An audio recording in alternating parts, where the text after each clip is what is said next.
बिस्मिल्लाहिर्रहमानिर्रहीम एवरीवन, अस्सलाम वालेकुम। अच्छा, जैसे कि मैंने आपको पहले बताया था कि हमने लेक्चर सीरीज़ स्टार्ट करनी है पीपीएससी और बॉटनी की तैयारी के लिए। पीपीएससी की दे लें या सीएसएससी या पीएमएस की दे लें, जो कि थ्योरी बेस्ड है। इसमें हम कुछ एमसीक्यूज़ भी कवर करने की कोशिश करेंगे, लेकिन अगर आप अच्छे से थ्योरी कर लेंगे तो आपके एमसीक्यूज़ ऑटोमेटिकली हो जाएंगे।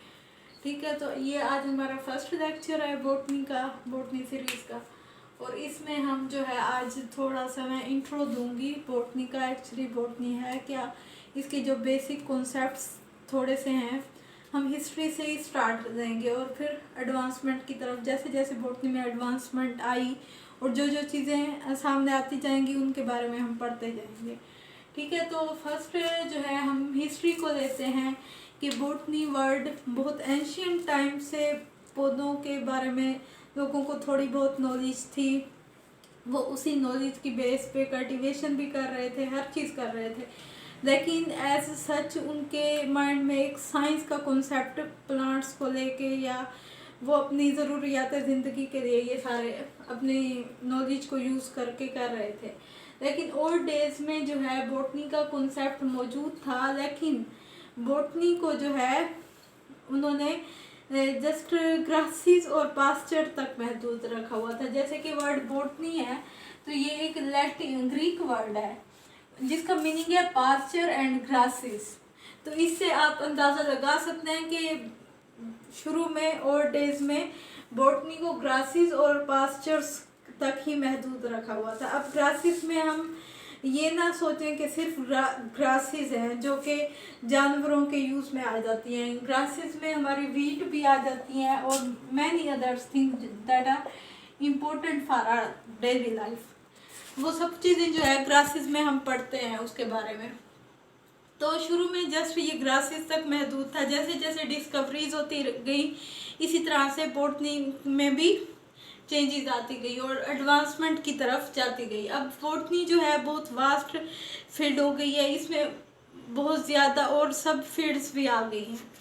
तो जो है बॉटनी के बारे में अगर हम देखें कि स्टार्ट एडवांसमेंट आना कहाँ से स्टार्ट हुई थी, थियोफ्रास्टस ने 285 से लेके 370 बीसी तक जो है इसके बॉटनी के बारे में एक बुक अपनी पब्लिश की थी, जिस बुक का नाम था हिस्टोरिया प्लांटारम। हिस्टोरिया प्लांटारम जो है बुक का नाम था, जिसमें उसने 480 प्लांट्स को ना सिर्फ डिस्क्राइब किया था अपनी बुक में, बल्कि उसने एक और मेन डेवलपमेंट भी उस टाइम की, अपने टाइम की थी। उसने डिफ्रेंशिएट किया था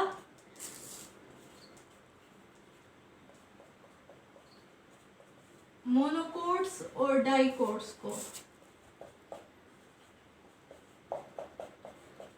ये बहुत पहले से उसने ये डिफ्रेंशिएशन कर ली थी, जिस वजह से उसको फादर ऑफ बॉटनी भी कहते हैं। और वो एक्चुअली जो है स्टूडेंट था अरिस्टोटल का।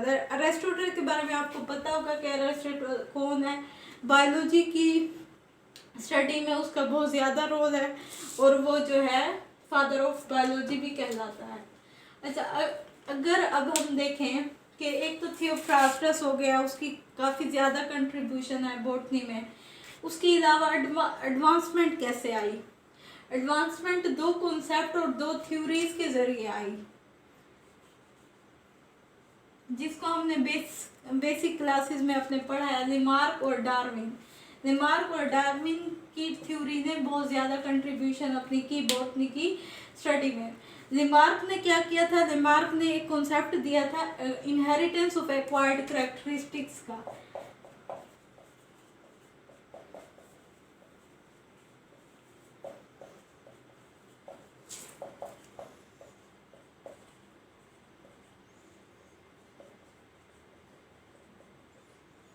कि जो कैरेक्टरिस्टिक्स हैं वो जो है जा रही हैं, इवॉल्व हो रही हैं और परफेक्शन की तरफ एक ऑर्गेनिज्म या एक इंडिविजुअल कह दें या प्लांट ही कह दें, तो परफेक्शन की तरफ चीज़ें जा रही हैं।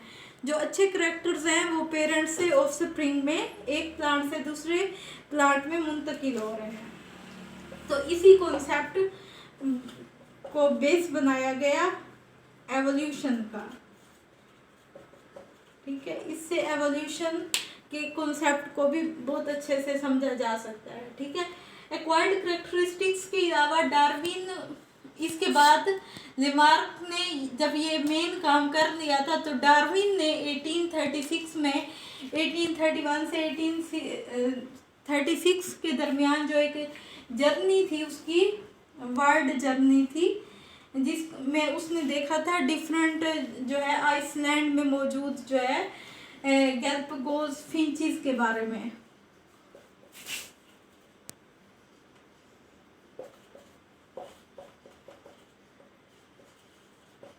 गैलापागोस फिंचेस जो है एक तरह का बर्ड कंसीडर करने, उसकी बीक को उसने स्टडी किया था। डिफरेंट जगहों पे जो गैलापागोस फिंचेस मौजूद थी वो हर जगह से दूसरी जगह की फिंचेस में मॉडिफिकेशन थी। ठीक है, आइसलैंड का ये नाम था जिस आइसलैंड में उसने ये फिंचेस को स्टडी किया था, गैलापागोस आइसलैंड था।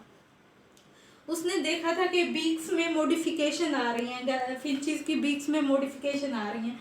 तो उस बेस पे उसने ना सिर्फ जो है लेमार्क की थ्योरी को, इनहेरिटेंस ऑफ एक्वायर्ड कैरेक्टरिस्टिक्स को एक्सेप्ट किया था, बल्कि उसने एक और मेन चीज़ जो बताई थी हमें, theory of natural selection.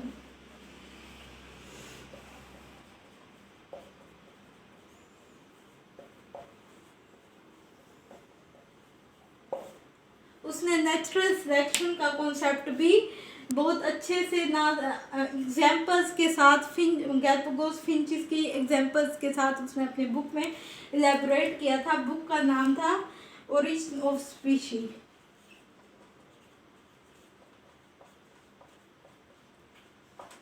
Origin of species उसकी बुक थी। उसमें उसने ये फिंचेस के कॉन्सेप्ट को और नेचुरल सिलेक्शन के कॉन्सेप्ट को इवेलुएट किया था, और उसने बताया था कि सिलेक्शन जो है इन्वायरमेंट के बेस पे भी होती है। जो ऑर्गेनिज्म फिट होगा वो सरवाइव कर जाएगा। ठीक है, और जो इन्वायरमेंट को बहुत अच्छे से अडाप्ट कर लेगा उसके ज़्यादा चांसेस है सरवाइव करने के।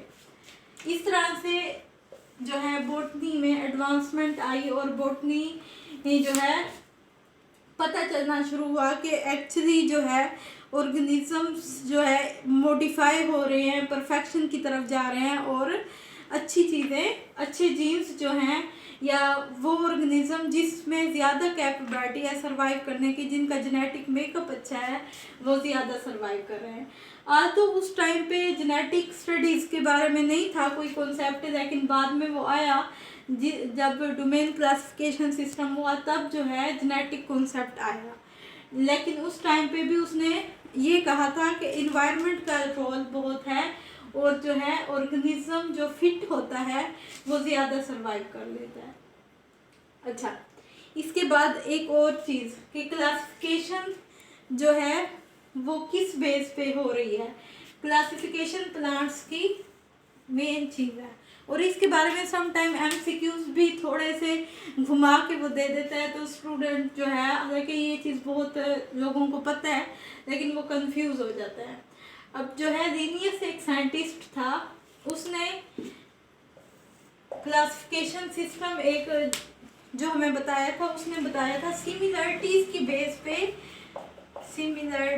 बेस पे उसने ऑर्गेनिजम्स को क्लासिफाई किया था, और उसने टैक्सा बनाए थे। जो हम टैक्सा पढ़ते हैं, किंगडम, फाइलम, ये सारे जो टैक्सा हैं, क्लास, ऑर्डर, स्पीशी, ये सारे टैक्सा 5 टैक्सा लिनियस ने बनाए थे अपने टाइम में। ठीक है, और उसने ये क्लासिफिकेशन टैक्सा किस बेस पे बनाए थे, सिमिलरिटीज़ के, सिमिलर ऑर्गेनिजम्स को एक ग्रुप में रखने के कॉन्सेप्ट को। और मैं एक और चीज़ भी बता दूं कि जो हम रॉबर्ट विटिकर का कॉन्सेप्ट पढ़ते हैं क्लासिफिकेशन का, 5 किंगडम वाला, जो 5 किंगडम उसने बताए, जिसमें आ जाता है प्रोटोक्टिस्टा, मोनेरा, और ये सारे एनिमेलिया, प्लांटे, ये सारे जो हैं ये लीनियस के क्लासिफिकेशन सिस्टम को फॉलो करते हैं। अच्छा, अब इसके बारे में एक ये भी चीज़ आ सकती है इस MCQ के पॉइंट ऑफ व्यू से कि अगर आपसे पूछा जाए कि मॉडर्न क्लासिफिकेशन सिस्टम है जो वो किसने का दिया हुआ है, तो आप कह सकते हैं कि लीनियस का दिया हुआ है।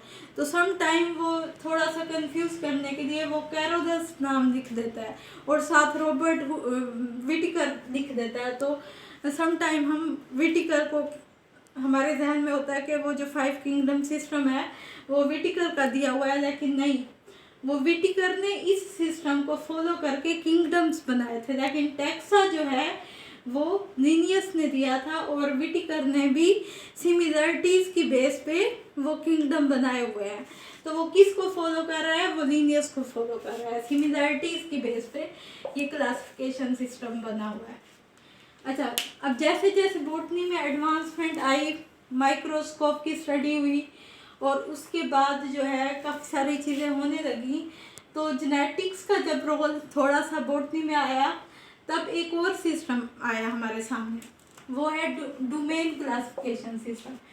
अच्छा, डोमेन क्लासिफिकेशन सिस्टम में क्या आया, डोमेन क्लासिफिकेशन सिस्टम में उन्होंने जेनेटिक्स को स्टडी किया, ऑर्गेनिजम्स के जेनेटिक मेकअप को स्टडी किया।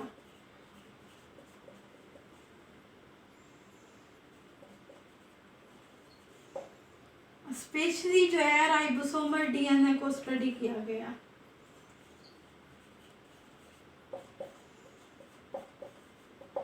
जब राइबोसोमल DNA को स्टडी किया गया तो इस बेस पे 3 जो है evolutionary linkage, 3 main evolutionary linkage बने और उस बेस पे 3 डोमेन बने। एवोल्यूशनरी लिंकेज मतलब कौन सा ऑर्गेनिज्म कहाँ से, कौन से ऑर्गेनिज्म का ओरिजिन कौन सा है, एंसेस्टर से डिसेंडेंट की तरफ जो हम कॉन्सेप्ट पढ़ते हैं उसको एवोल्यूशनरी लिंकेज कहते हैं। तो एवोल्यूशनरी लिंकेज की बुनियाद पे ये डोमेन क्लासिफिकेशन सिस्टम आया।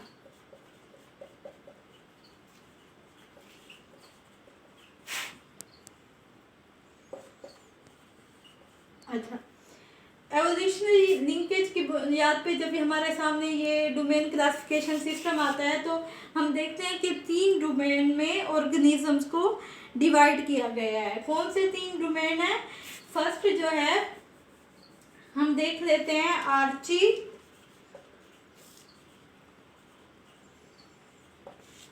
Eubacteria and यूक्रिया। ठीक है,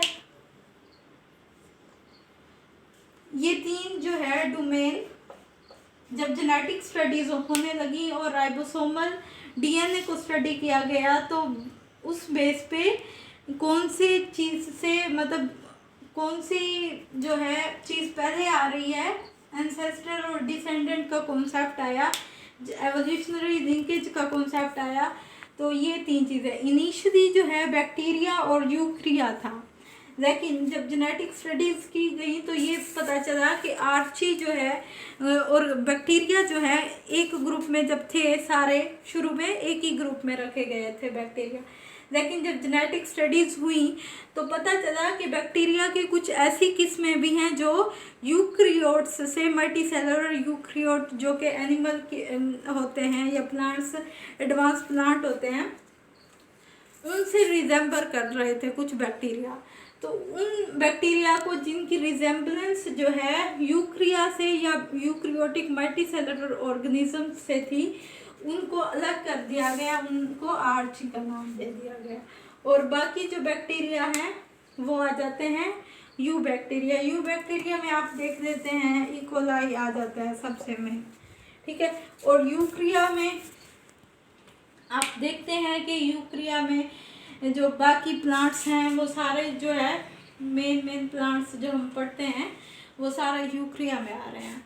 और बैक्टीरिया के बारे में आपको पता है जिनकी प्रॉपर जो है सेल मेम्ब्रेन होती है, जिसमें वो हम जब नेक्स्ट लेक्चर बैक्टीरिया का रखेंगे तो उसमें हम पढ़ेंगे, ये चीज़ें कवर करेंगे।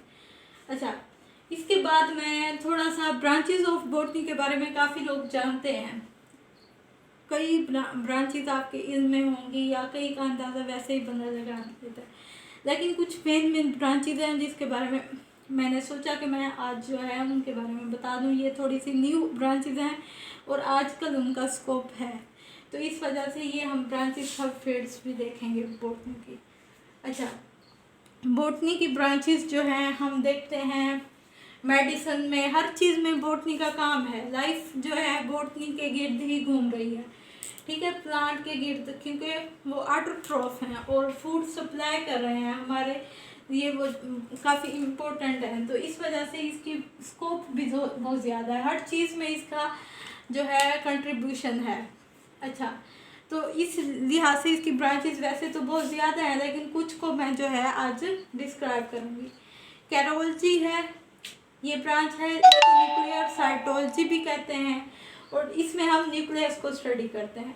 एक और ब्रांच है ओरिकल्चर, इसमें जो है हम देखते हैं वेजिटेबल्स और क्रॉप्स वगैरह को देखते हैं हम, ठीक है, कल्टीवेशन ऑफ वेजिटेबल और क्रॉप्स की स्टडी को जो है कहते हैं ओरिकल्चर। एक और ब्रांच है seasonal flowering, study of seasonal flowering, phenology. तो इसमें हम देखते हैं फ्लावरिंग के कौन से टाइम में हो रही होती है, और इन सब चीज़ों को गार्डनिंग के लिए ये काफ़ी अच्छी चीज़ है। और उसके बाद हम देखते हैं पोमोलॉजी क्या है। पोमोलॉजी जो है फ्रूट्स और फ्रूट यील्डिंग प्लांट्स जो है उनकी नॉलेज को क्या कहते हैं, study of fruits and fruit yielding plants pomology कहते हैं। इसका भी बहुत स्कोप है। एटियोलॉजी जो है सबसे मेन कह सकते हैं कि प्लांट्स में जब डिजीज़ आ रही होती हैं, पैथोजेनिक डिजीज़ होती हैं और काफ़ी सारी और, तो काजेज ऑफ डिजीज़ को स्टडी करने की जो एक फील्ड है उसको कहा जाता है एटियोलॉजी। जाइमोलॉजी देख लेते हैं। जाइमोलॉजी यीस्ट और फर्मेंटेशन की स्टडी को, बैक्टीरिया मेनली आप कह सकते हैं कि बैक्टीरिया की स्टडी, इसमें बैक्टीरिया का बहुत रोल है, ठीक है।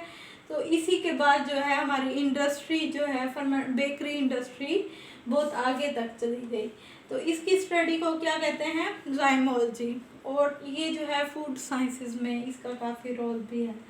अच्छा, सिल्वीकल्चर हम देख लेते हैं, मैनेजमेंट ऑफ फॉरेस्ट ट्रीज, ठीक है। जैसे जैसे क्लाइमेट चेंज की प्रॉब्लम आ रही है, तो इस लिहाज से आने वाले दिनों में इसका स्कोप भी नज़र आ रहा है सिल्वीकल्चर का। हाइड्रोपोनिक जो है आजकल की फेमस और एडवांस ब्रांच है, ठीक है। इसमें हम सॉइललेस कल्टीवेशन के मेथड्स को, प्लांट के सॉइललेस कल्टीवेशन के मेथड को फॉलो करते हैं, जिसमें हम सॉइल यूज़ करने के बजाय वाटर या लिक्विड मीडियम यूज़ करते हैं और उसमें अपनी मर्जी की रिक्वायरमेंट के न्यूट्रिएंट्स डालते हैं। और इस टेक्निकों को क्या कहते हैं, हाइड्रोपोनिक। हाइड्रोपोनिक जो है सॉइललेस कल्टीवेशन ऑफ प्लांट्स की स्टडी को कहते हैं। अच्छा, एक और चीज़ आ जाती है हमारे सामने, डेंड्रोलॉजी।